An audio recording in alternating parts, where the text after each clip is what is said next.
Many people develop a relationship with the opposite sex and don't realize that it is a haram relationship because it crosses the boundaries of what Islam has taught.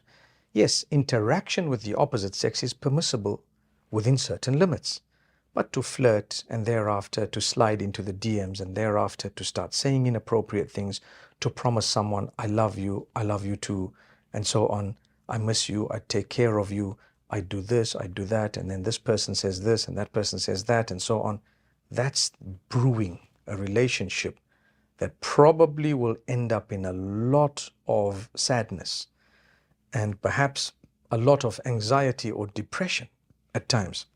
Because anything that is planted with a haram seed would germinate a tree or a plant that is equally wrong. May Allah Almighty protect all of us. So it's difficult because young people, boys and girls, get to interact, they get to meet with each other. Many of them promise each other, I'm going to marry you, and so on. And they end up using one another. And end of the day, they throw each other out. And that's it, the end of it. And who struggles and suffers? More so, the females suffer more than the males. But sometimes the males suffer too. The reason is, emotionally, a woman may get attached. A girl may get attached. Be careful. A lot of the times what's being said is actually not genuine, even if it sounds very, very genuine. And sometimes it may be genuine to the degree where the guy does actually care for you, but the way he is dealing with it is not in the pleasure of Allah, and therefore it won't end up in marriage as you wish or you thought, because firstly, maybe he can't even afford to be married, and the hadith says, Man istata'a, whoever is able, capable, should get married. Not able, not capable. Secondly, the parents may never agree. And that's why I tell people, do not develop a haram relationship.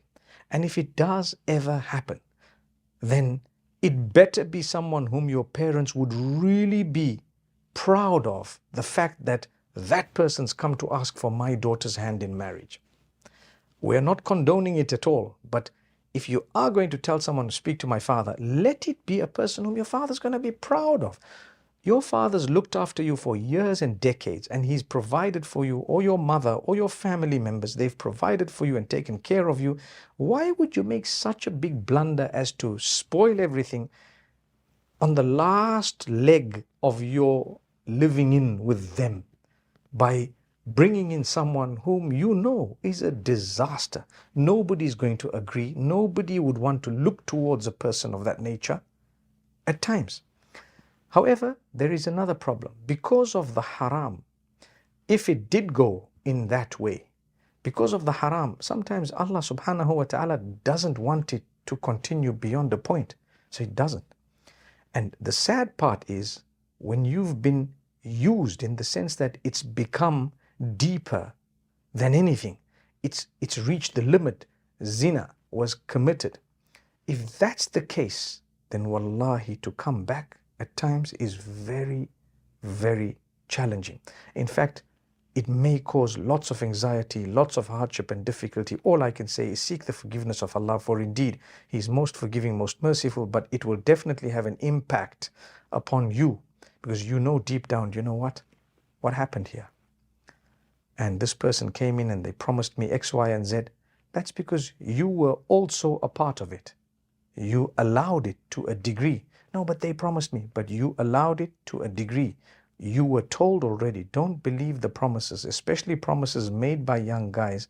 A lot of the times they are just hot air. So you need to be careful. We want to deal with the difficulty of this haram relationship by either by making it halal or by cutting it out. There's no third option.